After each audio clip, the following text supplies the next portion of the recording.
Hi guys, this is Kendallrowan from Socc-Her Saturday and I am back with another video for you for the weekend's action. You might have seen that the lads over at the Magpie Channel let me loose on their channel to do player ratings from Saturday's game. So if you want to go and check that out, I will leave the link below to their YouTube channel, to their Twitter and also their Instagram.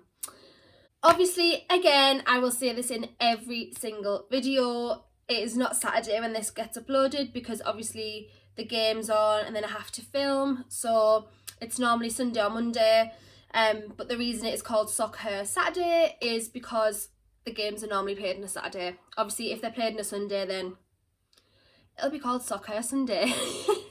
But I'm sure you've already guessed that. Let's talk about the game on Saturday, which was away, Burnley v Newcastle United.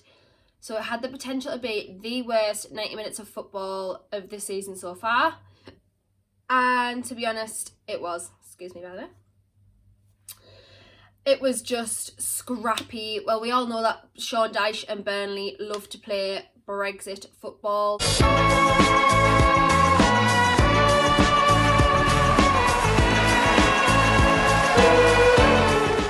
Scrappy, very physical football, not really technical, just very it's like sort of battling. And obviously under Steve Bruce that is how we are now as well, and that we've been playing in the last few weeks, especially with St Maximin and Almiron out. We have sort of no creativity in that sense, so because we were both battlers, it was just the most annoying, fouling game of football ever. Obviously Andy Carroll captained the side, which was, I was not expecting that at all, but obviously Shelby was out and also Richie is still out. So it was nice to see Carroll, you know, captaining the side since his return. But to be honest, the way he handled himself during the game is not how I expect a captain to handle themselves. He was doing ridiculous fouls. Obviously him and Ben Mee had sort of a little tussle with elbow situation. I know that Andy obviously did 2 of the exact same fouls, which wasn't great, but we were lucky not for him not to obviously get sent off. To lose by a misjudged scrappy goal is, you know, storytelling of our season so far. You know, I saw a lot of people on Twitter saying that Martin Dubravka should have had that ball. Whether he did or not doesn't matter now because obviously we lost. No team had skill or quality in their side, and it was just a game of battlers really. Unfortunately we came out on the worst side, but hopefully going into Crystal Palace at home at the weekend, you know, we can pick back up again. Hopefully there's a couple of people back from injuries. It was nice to see Carroll up front starting again. Personally, obviously I'm not a football manager, but personally for me I wouldn't have started him and Joe Linton together. I know we don't have a winger, so at the moment obviously everyone's injured, so you know Joe Linton took over the wing role. But if they were going to start any of them, I would have probably started Gale with Carroll. You know, given a similar dynamic to Perez and Rondon last season, a big holding striker like Rondon, Carroll, and you know, a little sort of creative with pace striker like Perez, which would have been Gale. I mean, I know Gale doesn't have like masses of pace, but still I thought a dynamic would have been better. To be honest, there's not really much to say about the game. It was very, you know, slow moving. I mean, both teams had faffed on with shots at goal. We had no creativity of long balls going forward. Dummett, I don't even know what he was doing. His accuracy was completely off. But I did say in my last video that I don't think he's been one of the best defenders that we have this season. I know we have got injuries, so obviously Clark and Lascelles are both injured at the moment, so we don't really have a choice. I don't think he's been that great the past few games. Sean Longstaff was an absolute shadow of his former self since he's come back from injury. I genuinely don't know what was going on with him. I mean, I know it wasn't the type of game to where he could showcase his skills at all, but he wasn't even given anything. He was given some ridiculous low crosses that obviously a 6'3" or however tall he is, Andy Carroll, was never going to get. Joe Linton, same, never going to get a low cross. He also had like sort of a ridiculous foul as well. And unfortunately it's a game of 2 halves. You either rated or you're not, and unfortunately for me on Saturday he wasn't rated at all. Willems as well absolutely disappeared. I didn't go at the game, but I watched it, and I don't think that he actually even was mentioned at all. He just went completely ghost. Manquillo, on the other hand, was one of our best players. I'm not sure if you agree. Him and Atsu, for me, were the only ones showing any sort of spark of life. Manquillo was getting forward, he was defending, he was losing the ball a couple of times trying to get forward, but at least he was doing something. Said before, he's been slated a few times by our fans, but lately for me he's really showing that he's picking up. I don't know whether it's I mean, it did start with Rafa before, but obviously when we had Yedlin out, it allowed him to come back into the squad and, you know, fight for his place, which he has done. Shah, however you want me to say it, coming back from injury, he's been on the bench the past few games because he obviously hasn't been able to get inside. Due to further injuries, he's now got back in the squad, and from what he was before, we relied on him. He was fantastic. He scored goals. For me on Saturday, it was just nothing of that was there. He was fouling again. I mean, I know he is quite well known for getting yellow cards, but the control wasn't there at all. I don't really know who you can blame for the goal, to be fair, because it was very, very scrappy. But we really, really need to pick up against Palace because they've got far more quality in their side than Burnley do and than we do. Joe Linton once again was extremely lazy. I mean, he even brought Andy Carroll down at some point, which is just, you know, epitomises everything about him. Obviously not on purpose, but just clumsily.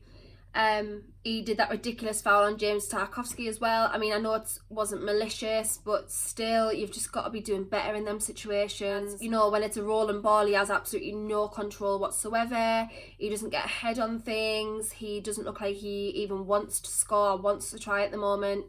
I'm really worried about his gameplay. I think, you know, yes, it's a new country, it's a new league, it's a completely different type of football. I think was he playing on the wing at Hoffenheim? So, you know, I thought maybe today was the day you could maybe show something different, and unfortunately he didn't. He's very panicky, he's not very calm. I'm just, you know, really hoping that something picks up soon, because it is extremely worrying that we no longer have a goal scorer at all.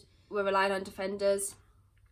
That is extremely worrying to me. I just don't know where we can go from there. To be honest, I don't think there's any reason to panic at all. 1-0 is not the worst result in the world. We knew we had several injuries. We knew our squad wasn't up to full strength. The only thing that was worrying about it was the way we played, but that's just the way the game allowed us to play. I mean, Martin Dubravka did make that big mistake where he came out of the box and tried to like palm the ball away. Luckily, it didn't work out for him, and obviously they missed their shot. But we've just got to be doing better. We've got to be calmer, especially the way the game went. There was no reason to panic. At one point as well, we had 4 strikers on the field, I think. We had, you know, Joe Linton, Carroll, Gale, Muto, and not one of them had a sniff of goal between them. That, again, like I've just said, is very worrying to me that we don't have anyone that we can rely on to score goals. You know, with Rondon, we sort of used to rely on him, and I hate having to go back to Rondon all the time because he's not coming back, he's gone, he's away, there's nothing we can do about it now. But when you had such a good partnership and, you know, you're excited about football again, it's really hard to forget the past. And I know a lot of other fans of other teams will say, oh, you're holding on to Rafa, or you're holding on to this, but as I've said, the football that we play right now is not good.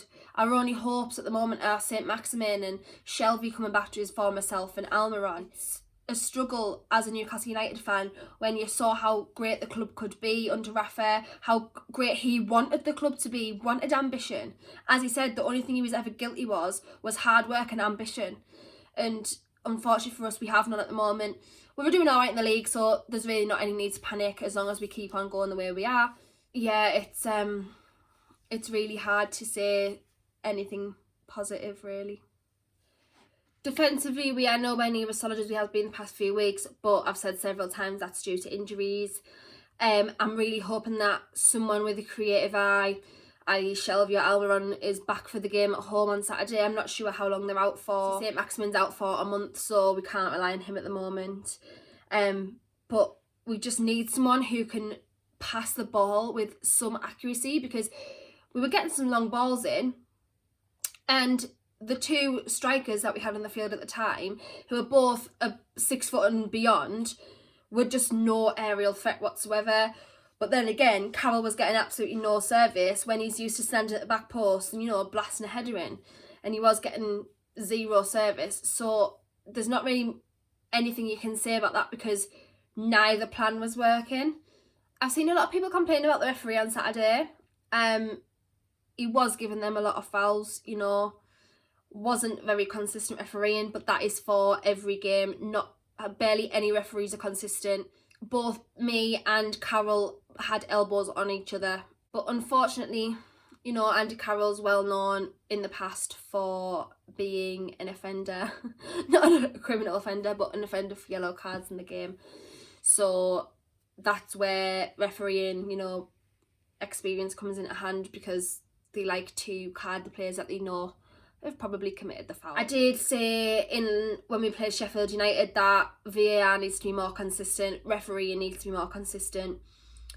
With the introduction of VAR, I thought this would be the case. It's not.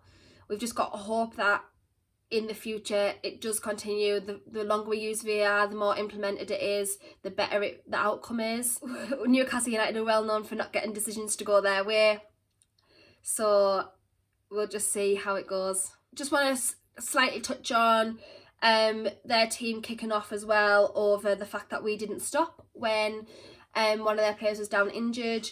We had every right to a goal scoring opportunity. Personally, for me, I think it was time wasting to stop us in the flow of the game, because the foul was really not anything to scream about. All the commentators said we had a complete and utter right to a goal scoring opportunity, because they didn't think there was a foul committed. So I was seeing a lot of Burnley fans saying that we didn't stop for their player and that it was a disgrace, but really, it's not that deep, guys. It's not that deep. Also, guys, I want to hear your thoughts. I know a lot of older footballing fans who think that if a player has to go off the field, obviously, as we now know, who is injured, so this happened to Socc-Her on Saturday, he was injured and had to go off the field. I know a lot of people now think that the player who fouled the injured player should also be made to go off the field. I do see the positives to this, obviously, because we're now a player down who is then having to run on the field now. A shape's not there, so it's only right that it happens to them because they were the foulers. I just want to know your opinions, and if you have anything that can make me think differently. Obviously, I know that's not going to be implemented anytime soon in the game. It's not a rule of football, but I just want to know your thoughts, and also who you thought was man of the match for Newcastle, because for me, I can't remember who got man of the match. Was it Cork? For me, my man of the match for Newcastle's team was probably Manquillo or Carroll. Lastly, I just want to say, you can tell that our footballing brains aren't there in games like this as they were under Rafa Benitez. I know I've said in the video earlier that we need to stop holding on to Rafa Benitez, but I just want to, you know, bring up a comparison. In games like Burnley, we should be having a go. As I've said probably 17 times during this video, injuries have not allowed us to have a full strength squad out this time. So having a go maybe wasn't the best option. But against teams like Burnley, where we do have sort of a little bit more of a spark than them, we should be having a go. We knew with Rafa Benitez we could maybe rely on that, and if plan A didn't work, we had a plan B. Under the players with Bruce at the moment, I think you can tell that that isn't there. They want to fight and they are trying to fight, but the only way they know how is to battle.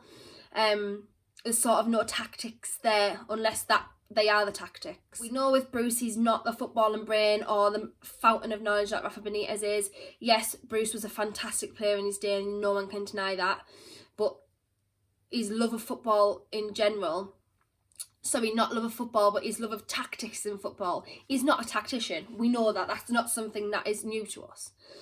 I just really hope that we can, you know, get back on form again, because the games before Burnley, we looked strong, we looked bright. But again, that is due to the players that we had that we didn't have on Saturday. So I'm just hoping that this is, you know, give us a kick up the arse, because we bloody needed it.